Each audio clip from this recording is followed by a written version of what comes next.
Queridos hermanos, hermanas en Cristo, en Jesucristo, que el Señor les bendiga y que el Señor les guarda para su gloria.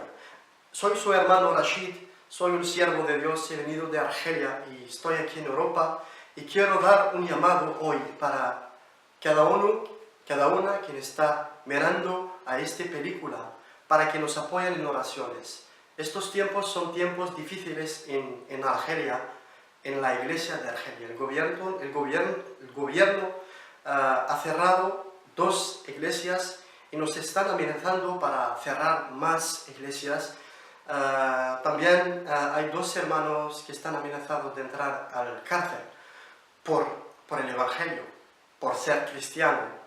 Y han encontrado algunos libros con ellos y les están diciendo que estáis haciendo propagandas y bueno, muchas palabras. Pero no quiero hablar de esto, pero lo que quiero pedirle es apoyarnos en oración.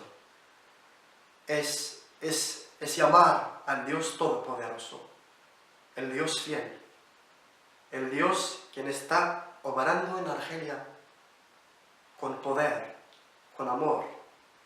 Entonces le pide de orar con nosotros, le pido de llorar con nosotros y llamar a Dios para que viene y que da fuerzas, da paz y da más amor a los hermanos y hermanas en Argelia, para que nosotros bendiceremos al otro, para que nosotros oraremos, para que esta gente vendrán a Cristo y conocerán la verdad.